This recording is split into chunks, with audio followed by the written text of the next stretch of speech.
Praise the Lord church. फिर एक बार यीशु मसीह के नाम से आप सबों का मैं इस चैनल पर स्वागत करता हूं। आप सबों को यीशु के नाम से सलाम करता हूं। प्रभु का धन्यवाद हो कि परमेश्वर ने फिर एक बार मुझे और आपको इकट्ठा किया है, और परमेश्वर ये लगातार करता रहेगा तब तक जब तक मैं और आप इकट्ठा होने की अपनी इच्छा को, अपने अपने हृदय की बातों को परमेश्वर को विनतियों के द्वारा पहुंचाते रहेंगे। हालेलुया। रोज़ हम प्रभु से प्रार्थना करें कि हमें एक दूसरे की संगति में तू रख प्रभु, क्योंकि वचन भी कहता है इकट्ठा होना न छोड़े। आज भले ही इस भयंकर परिस्थिति में, इस महामारी के वजह से और सरकार के दिए गए निर्देशों के वजह से हम लोग हमारे चर्च बिल्डिंग में नहीं मिल रहे हैं, हम फिजिकली एक दूसरे से नहीं मिल पा रहे हैं, लेकिन उसके बावजूद भी हम परमेश्वर का धन्यवाद दें कि परमेश्वर ने ये जो सोशल मीडिया या ये जो मोबाइल या लैपटॉप्स और ये सारी चीज़ें जो बनाई है, इलेक्ट्रॉनिक्स गैजेट्स जो बनाए हैं, वो सिर्फ इसी दिन के लिए बनाए थे ताकि हमारी संगति कभी एक दूसरे के साथ खत्म ना हो। हालेलुया। परमेश्वर इन बातों को समझने में आपकी सहायता करे। ये जो टूल्स परमेश्वर ने मुझे और आपको दिए हैं, उसका सही कार्यों के लिए जब आप इस्तेमाल करेंगे, सही तरीके से आप इस्तेमाल करेंगे, तो आप परमेश्वर की एक बड़ी आशीष को अपने जीवन में देखेंगे। हालेलुया। आइए प्रियो, आज फिर एक बार हम यहोवा सभा के विषय में पिछले कुछ दिनों से एक सीरीज़ को कर रहे हैं, और आज उसी विषय में हम आगे और बढ़ेंगे और गहराई में प्रभु से कुछ बातों को पाएंगे। लेकिन इससे पहले मैं चाहता हूं हम इस समय भजन संहिता उसका 120 अध्याय उसके 1 और 2 वचन को हम पढ़ेंगे। साम्स 120 वर्सेस 1 और 2 हम सब मिलकर पढ़ेंगे। आपके पवित्र शास्त्र आप निकाल लीजिए और उसमें से भजन संहिता 120 अध्याय हम निकालेंगे और इस समय हम इन वचनों को पढ़ेंगे। वचन कहता है, In my distress I called to the Lord, and he answered me. Deliver me, O Lord, from lying lips, from a deceitful tongue. Amen. Hindi में वचन कहता है, संकट के समय मैंने यहोवा को पुकारा और उसने मेरी सुन ली। हे यहोवा, झूठ बोलने वाले मुंह से और छली जीभ से मेरी रक्षा कर। हालेलुया। अब ये जो दूसरा जो वचन है, हे यहोवा, झूठ बोलने वाले मुंह से और छली जीभ से मेरी रक्षा कर। ये 2 प्रकार के लिए लोगों के लिए लिखा गया है ये वचन। एक वो जो आपके विरोध में झूठ बोलता है और आपके विरोध में अपने जीभ के द्वारा छल कपट करता है, उस व्यक्ति से उन बातों से मेरी रक्षा कर, ऐसा वचन कहता है। लेकिन जो दूसरा भाग है इसका, वो ये है कि मेरी स्वयं से जो जिस मुख से मैं झूठ बोलता हूँ और लोगों के लिए छल और कपट की बातें बोलता हूँ, उससे भी प्रभु तू मेरी रक्षा कर। हालेलुया।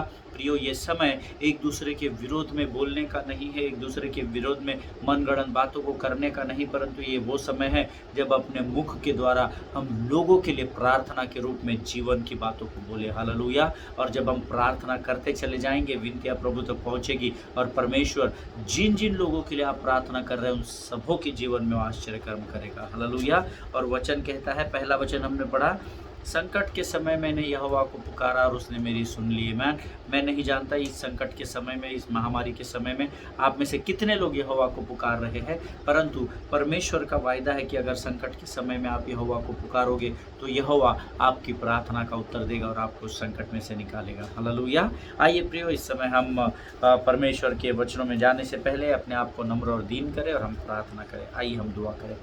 खुदावंद प्रभु यीशु नासरी के नाम से सुंदर और पवित्र समय के लिए फिर एक बार धन्यवाद के बलिदान को तुझे चढ़ाते हैं प्रभु। तेरा वचन कहता है, तू मेल बलि और अन्न बलि से प्रसन्न नहीं होता। राजा, इस समय हम अपने शरीर, प्राण, आत्मा और बुद्धि को ही तुझे बलिदान करते हैं प्रभु जी। हम अपनी समझ को, अपने बुद्धि ज्ञान को, अपने सामर्थ्य और बल को तुझे समर्पित करते हैं। राजा प्रभु, आने वाले वचनों के द्वारा तू हम में से हर एक से बातचीत कर, और प्रभु उन वचनों के द्वारा हम तुझसे कुछ सीख सके प्रभु, और उन वचनों पर चलने के द्वारा अन्य जातियों के लिए आशीष का कारण बन सके, ऐसा तो होने दे राजा। प्रभु जी, हम अपने सारे भाई बहनों के लिए प्रार्थना करते हैं जो इस समय कोविड की बीमारी से ग्रसित है। तो उनमें से प्रत्येक को छू ले, स्पर्श कर राजा, और यहोवा राफा बनकर उनके जीवन में चंगाई को दे प्रभु जी। परमेश्वर पिता, हम प्रार्थना करते हैं प्रभु जी, आने वाले वचनों के द्वारा प्रभु जी तो हमें मजबूत कर, और प्रभु जितने लोग इन दिनों में भय की आत्मा से जकड़े हुए राजा, उन्हें आज़ाद कर राजा। प्रभु जी, यीशु मसीह के लहू में हम अपने आप को इस समय सुरक्षित करते हैं। शैतान के हर एक युक्ति योजनाओं को हम अपने पाँव के नीचे कुचलते हैं, और इस विनती को धन्यवाद के साथ यीशु नासरी के नाम से मांगते हैं, सुन और कबूल कर। आमीन। हालेलुया। परमेश्वर आपको सुरक्षित रखे, परमेश्वर आपकी हर एक प्रार्थना का उत्तर दे, ऐसी मैं प्रभु से विनती कर रहा हूँ। दिन प्रतिदिन हम एक दूसरे के लिए प्रार्थना करने जा रहे हैं, ऐसा मेरा विश्वास है और मेरी पूर्ण उम्मीद है, मुझे गारंटी है कि आप ज़रूर से अपने पासबानों के लिए और उनके परिवारों के लिए प्रार्थना कर रहे हैं। हालेलुया। प्रियो, आज के इस सुंदर समय में जब हम वचन की ओर बढ़ रहे हैं, कल मैंने आपको बताया था कि जब आप किसी युद्ध में होते हैं और जब आपका शत्रु आपको सामने दिखाई देता है, उसके बावजूद जब आप अपनी आँखों को उस शत्रु से, उस गोलियत नामक दानव से हटाकर जब आप अपनी आँखों को परमेश्वर की उपस्थिति पर लगाते हैं, तो परमेश्वर आपके लिए विजय की लड़ाई को लड़ता है। हालेलुया। मुझे पता नहीं इन वचनों को आप में से कितने लोग समझ रहे हैं, पर जो गंभीरता से वचन का अध्ययन करते हैं, परमेश्वर उनसे वचनों के द्वारा ही बातें करता है। हालेलुया। प्रियो, हमने कल वचनों को पढ़ा था, पहला शमूएल उसका 17 अध्याय उसका 40 वचन हमने अध्ययन किया, पहला शमूएल उसका 17 अध्याय उसका 43 वचन हमने अध्ययन किया।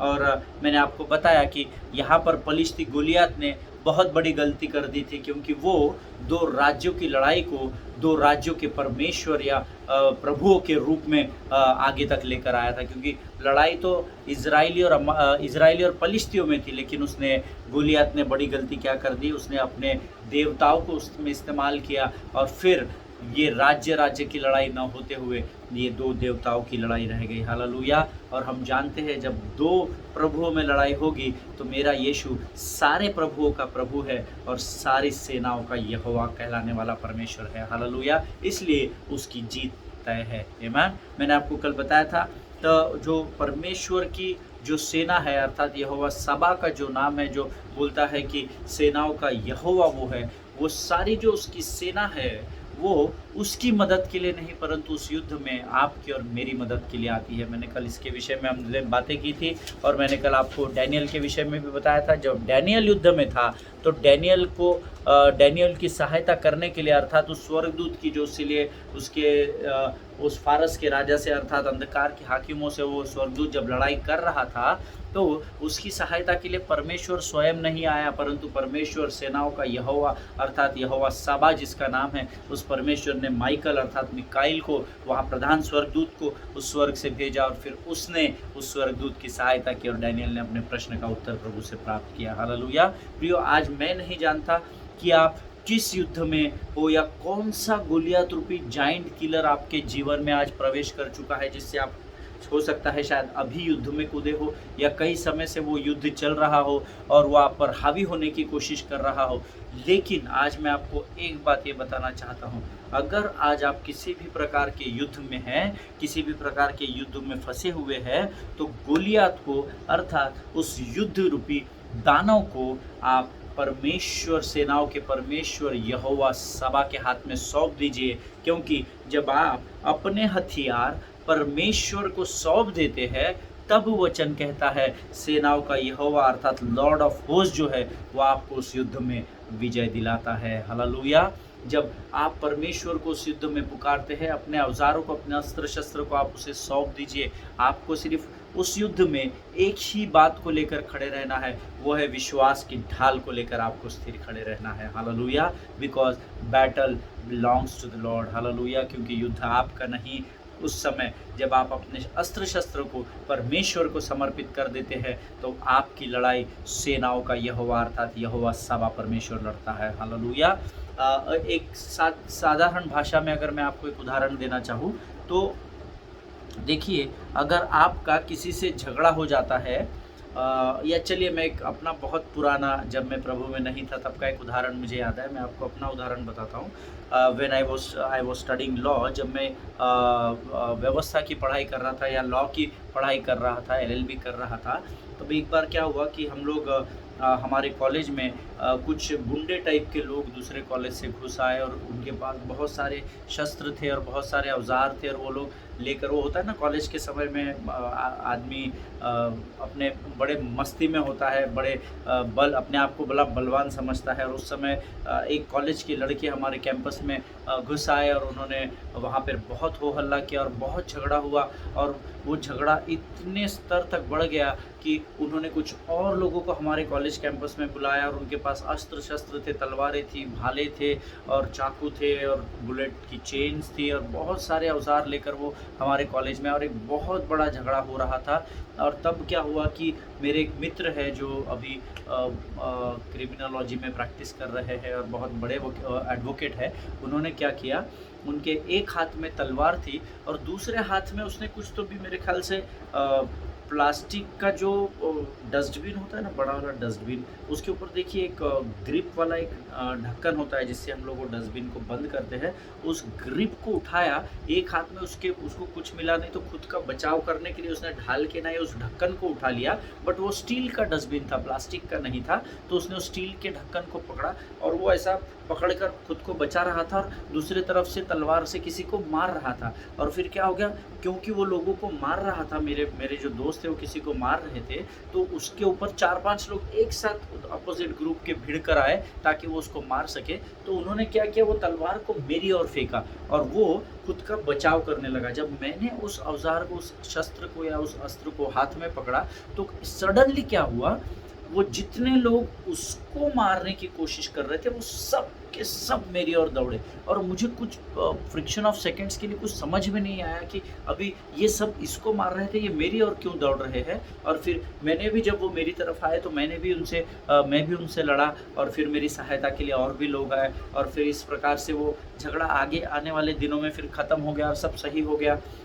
मेरा आपको ये बताने का तात्पर्य केवल, मैं आपका ध्यान इस ओर केंद्रित करना चाहता हूँ कि देखिए, जब हथियार आपके हाथ में होता है तो शत्रु आपसे डरता है कि अगर मैं इसको नहीं मारूंगा तो ये मेरे को मार देगा। इसीलिए जब तक मेरे मित्र के हाथ में वो औजार था, लोग उसको मारने का प्रयत्न कर रहे थे, लेकिन जैसे ही मैंने उस औजार को मेरे मित्र ने उस औजार को मेरी ओर फेंक दिया तो वो सब लोग मुझे मारने के लिए, क्योंकि वो उस समय उनके अंदर ये डर था कि हम इसको मार रहे हैं, ये खुद को बचा लेगा लेकिन वो आके हमको ना मार दे।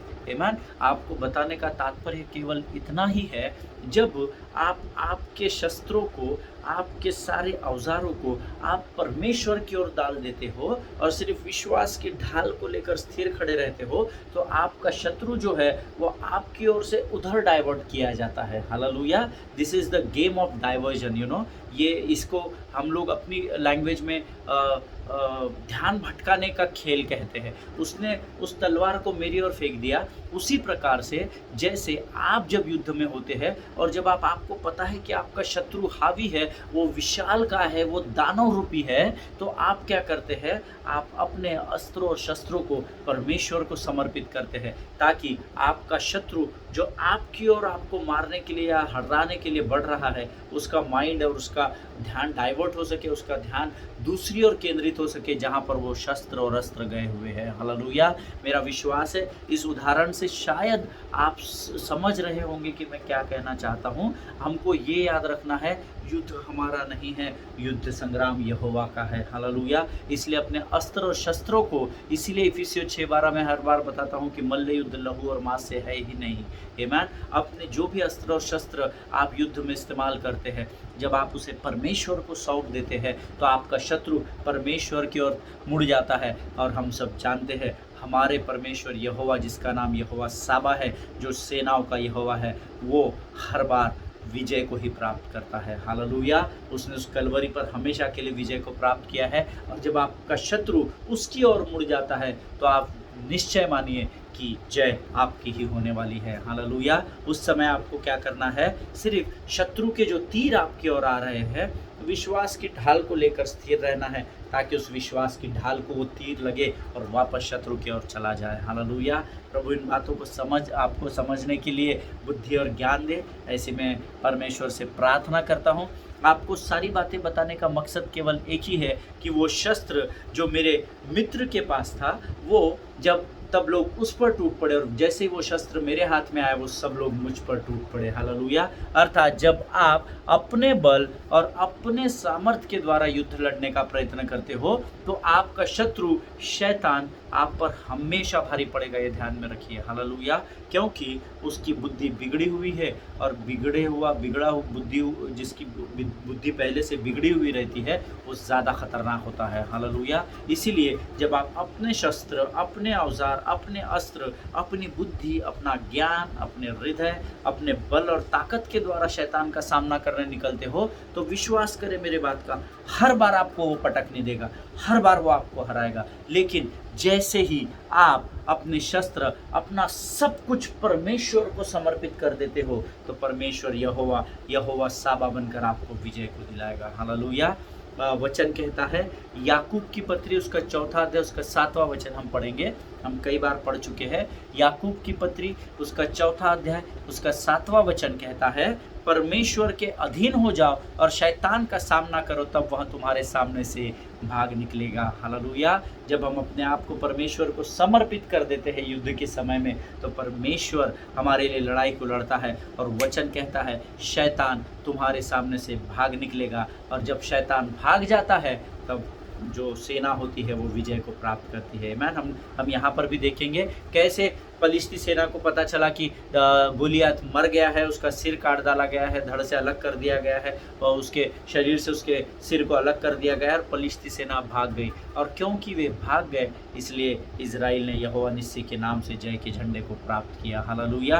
प्रियो, अलाउ हिम सी, एक बात मैं आपको बताना चाहता हूँ, जब कभी भी आपके जीवन में युद्ध की परिस्थिति आती है तो आप अपना ज़्यादा दिमाग मत लगाइए। अक्सर हम मैनिपुलेशन में चले जाते हैं, अभी इसमें से मुझे निकलना कैसा है, मैं इसको फ़ोन लगाऊँ क्या, ये करूँ क्या, वो करूँ, दुनिया भर का हम मैनिपुलेशन करते हैं माइंड में। Don't do that. लड़ाई जीतना आपके लिए बहुत ही आसान है, परमेश्वर को अपने आप को समर्पित कर दीजिए। Hallelujah. So always remember, when you are in the battle you hand over your battle to the Lord. Amen. आप पूरे युद्ध को ही परमेश्वर को समर्पित कर दे। हालेलुया। लेट जेहोवा साबा इंटरवेन इनटू योर बैटल। यहोवा सबा को, सेनाओं के परमेश्वर यहोवा को आप अनुमति दीजिए कि वो आपके उस लड़ाई में उतर आए। Hallelujah. Allow him to do that. David did the same and he said, देखिए यहाँ पर दाऊद ने क्या किया, दाऊद ने भी वही किया। उसने अपनी लड़ाई को किसको समर्पित कर दिया, वो खुद नहीं गया, उसने अपनी लड़ाई को यहोवा परमेश्वर अर्थात यहोवा साबा को सबमिट कर दिया। इसीलिए पहला शमूएल उसका 17 अध्याय उसका 45 वचन हम पढ़ेंगे। पहला शमूएल उसका 17 अध्याय और उसका 45 वचन हम सब लोग निकालेंगे, जिसमें वचन कहता है, दाऊद ने फलिस्ती से कहा, तू तो तलवार, भाला और सांग लिए हुए मेरे पास आता है, परंतु मैं सेनाओं के यहोवा के नाम से तेरे पास आता हूँ, जो इजरायली सेना का परमेश्वर है, और उसी को तूने ललकारा है। हालेलुया। जब हम अपनी लड़ाई को परमेश्वर को सौंप देते हैं तो हमारी लड़ाई परमेश्वर की लड़ाई बन जाती है। हालेलुया। मुझे याद है पिछले दिनों में मुंबई में मैं था और ऑफिस के सिलसिले में मैं कहीं गया हुआ था, बेलापुर में गया हुआ था। वहाँ पर मैंने देखा कि कुछ 2 गुटों में आपस में झगड़े हो रहे हैं, और जो गुट कमज़ोर पड़ रहा था दूसरे गुट के सामने, दूसरी टीम के सामने, उसने क्या किया, किसी को फ़ोन लगाया। मैं देख रहा था दूर से उनको, और जैसे उसने फ़ोन लगाया तो एक व्यक्ति 5 या 7 मिनट में वहाँ पर आया, और जैसे ही वो व्यक्ति वहाँ पर आया ना तो ये जो कमज़ोर ग्रुप था ना, ये शेर बन गए वो दूसरे ग्रुप के ऊपर। ये तो बहुत सारे लोग थे, तो 5-6 थे, पर जैसे ही इन्होंने किसी को फ़ोन लगाया और वो व्यक्ति आया तो इनके जान में जान आ गई। और ये जो अभी तक कमज़ोरी में धीरे धीरे आवाज़ में बात कर रहे थे, इनके अंदर एकदम जान आ गई, ये शेर बन गए। और फिर वो जो व्यक्ति कार में से उतरा था, मैं उसको नोटिस कर रहा था, वो जैसे ही सामने आया इनके, तो इन लोगों का जो युद्ध था, कमज़ोर लोगों का, ये अब उस शक्तिशाली व्यक्ति का युद्ध बन गया था। और जैसे ही ये सामने वाले गुट ने, विरोधी गुट ने उसको देखा तो वो झगड़ा वहीं समाप्त हो गया और वो लोग गाड़ी में बैठ के चले गए। हालेलुया। मैं आपको इसीलिए एकदम प्रैक्टिकल थिंग्स बताने की कोशिश कर रहा हूँ ताकि आप समझ सके कि जब हम कमज़ोर होते हैं विरोधियों के सामने, और जब हम यिर्मयाह 33:3 नंबर का फ़ोन लगाते हैं, यिर्मयाह की पुस्तक उसका 33 का 3, जिसमें वो कहता है मैं तुझे कठिन कठिन और बड़ी बातें बताऊंगा। तो जब हम वहाँ फ़ोन लगाते हैं तो हमारा परमेश्वर वहाँ पर मध्यस्थी करने आता है, और जब हमारा परमेश्वर आ जाता है तो हमारा युद्ध हमारे परमेश्वर का युद्ध बन जाता है। हालेलुया। इसीलिए इस 45 वचन में कहता है कि तूने जीवित परमेश्वर को ललकारा है। गोलियत तूने मुझे नहीं ललकारा है, अब तक तो तू मुझे ललकार रहा था, लेकिन तूने अब तेरे देवताओं को बीच में डाला। इसका अर्थ है कि तेरे देवताओं के द्वारा तूने मेरे देवताओं का चैलेंज किया है, और अब देख संग्राम मेरा नहीं परंतु संग्राम यहोवा का है जिसको तूने ललकारा है। आमीन। और प्रियो, इसके आगे पहला शमूएल उसका 17 अध्याय उसका 46 वचन हम पढ़ेंगे। यहाँ पर क्या हो रहा है, गोलियत जो है वो दाऊद ने 45 वचन में हमने क्या पढ़ा, दाऊद ने पलिश्ती से कहा तू तो तलवार और भाला और सांग लिए हुए मेरे पास आ रहा है। आमीन। लेकिन यहाँ पर आगे अगर आप पढ़ेंगे, the moment he allowed God to intervene into that battle, जैसे ही उसने परमेश्वर को उस युद्ध में आने के लिए मध्यस्थी करने के लिए कहा, तो आगे वचन कहता है कि दाऊद ने उस युद्ध को जीत लिया। हालेलुया। पहला शमूएल 17 अध्याय 44 वचन जब हम पढ़ेंगे, हम उल्टा जा रहे हैं, हम आज आगे नहीं जा रहे 45-46 है, हम 45 और 44 to remind you the things which we learn before, उन बातों को स्मरण कराने के लिए जो हमने पहले के दिनों में सीखी है, मैं आपको स्मरण कराना चाहता हूँ। पहला शमूएल 17 अध्याय 44 वचन कहता है, पलिश्ती ने दाऊद से कहा मेरे पास आ, मैं तेरा मांस आकाश के पक्षी और वन पशुओं को दे दूंगा। अब यहाँ पर पलिश्ती ने पहले दाऊद को उकसाया। आमीन।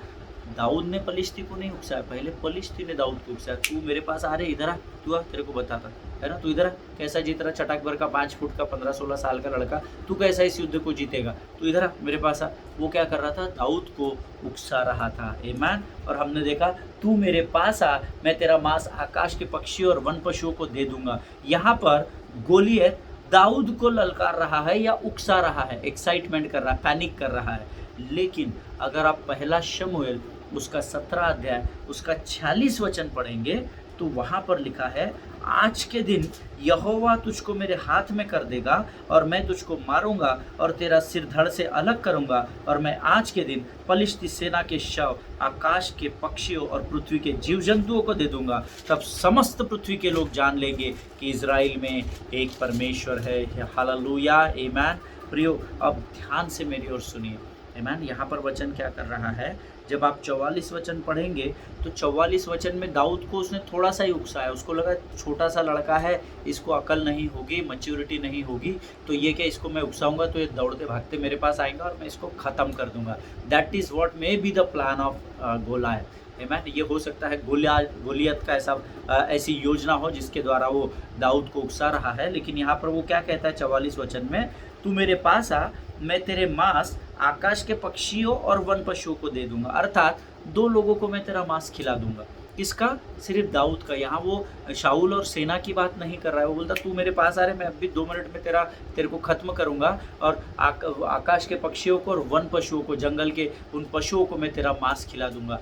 लेकिन दाऊद देखिए, उससे उम्र में कम, औहदे में कम, पर्सनालिटी में कम, औजारों में कम, सब बहुत कमज़ोर था। दाऊद उसके सामने बहुत ही कमज़ोर था। लेकिन क्योंकि उसने परमेश्वर यहोवा को संग्राम में ललकारा था और उसको मध्यस्थी करने के लिए प्रभु को उसने कहा था दाऊद ने, तो यहाँ पर दाऊद के अंदर सामर्थ्य देखो कितनी आ गई। वो क्या कहता है, आज 46वां वचन हम पढ़ रहे हैं, आज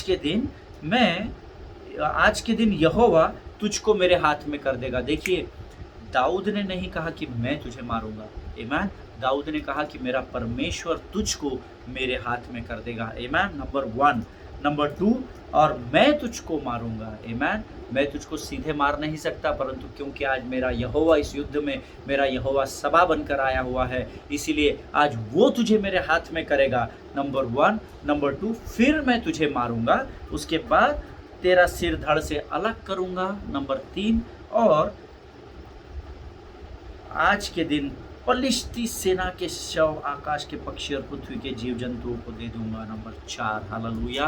प्रियो, गोलियत ने तो सिर्फ दाऊद को मारने की बात की थी, लेकिन दाऊद ने कहा कि मेरा परमेश्वर आज तुझे मेरे हाथों में करेगा, मैं तेरे को तो सर को काट ही डालूंगा, लेकिन मैं समस्त पलिश्ती सेना के मांस को, आज आकाश के पक्षियों को और जीव जंतुओं को तक खिला दूंगा। हालेलुया। यहाँ पर उसने वन पशु नहीं कहा, यहाँ पर उसने छोटे छोटे कीड़े मकोड़े। अरे तू क्या बात कर रहा है गोलियत? तू तो बोल रहा है कि मैं आकाश के, अच्छा अर्थात चील और जो भी मांस खाते हैं उनको, और जो वन पशु है अर्थात भालू, शेर, लोमड़ी, ये जो बड़े बड़े जंगल के प्राणी हैं उनको तू मेरा मांस देगा। पर तू क्या बात कर रहा है?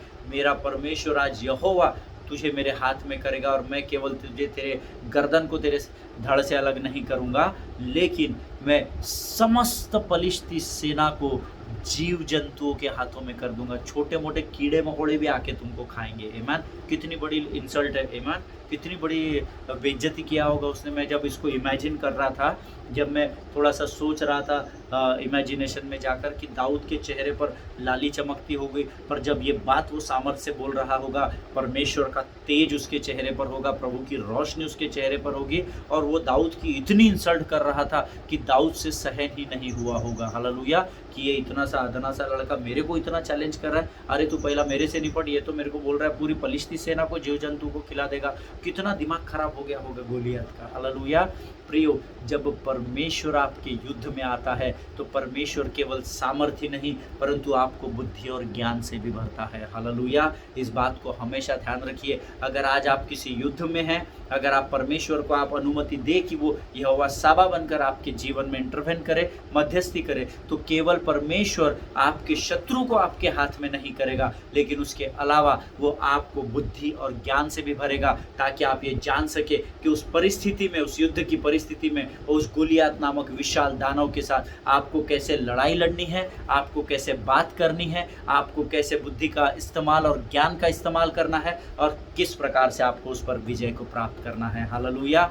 सिर्फ एक ही काम मुझे और आपको करना है। इस युद्ध की परिस्थिति में हमें अपने को सेनाओं के यहोवा परमेश्वर को अपने जीवन में बुलाना है, उस युद्ध की परिस्थिति में आने की उसको अनुमति देनी है। हालेलुया। परमेश्वर इन बातों को समझने में आपको आशीष दे। प्रियो, पहला शमूएल 17 अध्याय 44 वचन में गोलियत दाऊद को उकसा रहा है, लड़ने को बुला रहा है वो अब। लेकिन आगे जब आप वचन पढ़ेंगे तो मैं आपको एक वचन बताना चाहता हूँ। यहाँ पर इन वचनों के बाद जब आप आगे पढ़ेंगे, पहला शमूएल उसका 17 अध्याय, हमने अभी 46 वचन पढ़ा, उसके बाद जब आप 48 वचन की शुरुआत को पढ़ेंगे, बस 48 वचन की शुरुआत ही पढ़नी है, ये सारी बातें हो गई। उसके बाद 48वें वचन में दोनों में मराठीमध्ये म्हणतात दोघांमध्ये बाचाबाची झाली, दोनों में एक दूसरे को दोनों ने कोसा, और उसके बाद 48 वचन की शुरुआत कहती है, जब पलिश्ती उठकर दाऊद का सामना करने के लिए निकट आया। हालेलुया। प्रभु इन पढ़े हुए वचनों पर आशीष दे। 44वें वचन में जो गोलियत दाऊद को बोल रहा था तू मेरे पास आ, 48 वचन में वो खुद इतना पैनिक हो गया कि वचन कहता है पलिश्ती उठकर दाऊद की ओर लड़ने के लिए चला गया। हालेलुया। बैठे स्थान पर, जिस स्थान पर आप हो उसी स्थान पर परमेश्वर आपको विजय को दिलाता है। हालेलुया। आपको इधर उधर भागने की ज़रूरत नहीं है, पीछे हटने की ज़रूरत नहीं है। विजय प्राप्त करने के लिए हमें हमेशा आगे बढ़ना होता है। Hallelujah. So don't give up, don't back out into your situations. Man, what ever may be the situation, आपको लग रहा है कि आप अंधकार की घोर तराई में भी क्यों ना हो इस समय, लेकिन याद रखिए कि शत्रु को आने दीजिए आपके पास। परमेश्वर को जब आप आपके युद्ध में पुकारेंगे, यहोवा सभा को पुकारेंगे, तो वो उसी स्थान पर आपको विजय को दिलाएगा। हालेलुया। वचन कहता है पलिश्ती उठकर दाऊद का सामना करने के लिए आया, जबकि वो कुछ समय पहले दाऊद को बोल रहा था तू मेरे पास आ जा। हालेलुया। प्रियो, ये भेद की बातें हैं, ये छोटी छोटी बातें हैं जो धर्मियों को समझना और उससे ज्ञान को प्राप्त करना बहुत बहुत बहुत ज़रूरी है। Hallelujah. This was not happen because David was powerful, but because the Lord of host was with him. Hallelujah. ये इसीलिए युद्ध नहीं हुआ या इसीलिए नहीं दाऊद ने युद्ध को जीता क्योंकि दाऊद बहुत पावरफुल या दाऊद बहुत सामर्थी था, परंतु दाऊद ने इस युद्ध को इसीलिए जीता क्योंकि सेनाओं का परमेश्वर यहोवा, मेरा यहोवा साबा परमेश्वर उस युद्ध में दाऊद के साथ खड़ा था। हालेलुया, आमीन। और हम आगे सब जानते हैं कि आगे क्या हुआ। हमारा आज का समय समाप्त हुआ है, इसीलिए हम आज इस अध्ययन को यहीं रोकेंगे और इसमें अंतिम भाग में हम कल जाएंगे और फिर कल हम इस विषय को समाप्त करने पर है। प्रोबेबली प्रभु इसको कल वाइंड अप करने पर है। और बहुत सारी बातें पिछले दिनों में परमेश्वर ने मुझे और आपको बताई है। प्रियो, हमेशा याद रखिए कि अगर आपके पास विश्वास की ढाल है, उसको स्थिरता से लेकर खड़े रहिए। अपने सारे अस्त्र शस्त्र को प्रभु को समर्पित कीजिए, अपने आप को प्रभु को समर्पित कीजिए। और जब हम परमेश्वर के अधीन हो जाते हैं तो शैतान हमारे सामने से भाग निकलेगा। ये वायदा परमेश्वर ने याकूब की पत्री उसका 4 अध्याय उसके 7वें वचन में हमसे किया है। हालेलुया। परमेश्वर इन वचनों के द्वारा आपको बहुत ऐसे आशीष दे। 44वें वचन में दाऊद को लड़ाई के लिए उकसाने वाला गोलियत 48वें वचन में खुद दाऊद की ओर पैनिक होकर लड़ाई के लिए जाता है और ये कारण था कि वो उस लड़ाई को हार गया। और सबसे important reason, because that was not David's battle but the battle belongs to the Lord. Hallelujah. वो दाऊद अब वो युद्ध ना तो इजराइलियों का, ना शाऊल का, ना तो दाऊद का रहा था, परंतु अब वो युद्ध फलिश्ती सेना के देवताओं का और यहोवा सभा का हो गया था। हालेलुया। इसीलिए दाऊद ने उस युद्ध को जीता है। प्रियो, आमीन। परमेश्वर इन बातों को समझने के लिए आपको बुद्धि और ज्ञान से भरे। आज हम अपने अध्ययन को यही समाप्त करेंगे। कल एक बार फिर हम इसी अध्ययन में आगे बढ़ेंगे। तब तक स्वस्थ बने रहिए और सुरक्षित बने रहिए। पासबानों के लिए, उनके परिवारों के लिए without fail keep praying for them, आमीन। और जितनी भी प्रार्थना की विनती आपके पास आती है उन लोगों के लिए प्रार्थना करें। अगर आपके पास समय नहीं है तो विनती करता हूँ वो सारी विनती आप मेरे पास भेजिए, वो सारी प्रेयर रिक्वेस्ट आप मेरे पास भेजिए। मैं आपसे वायदा करता हूँ कि उस हर एक व्यक्ति के लिए मैं प्रार्थना करूँगा जिसकी प्रार्थना की विनती आप मुझ तक पहुँचाएंगे। आमीन। प्रभु आप सबों को बहुत ऐसे आशीष दे। God bless you all.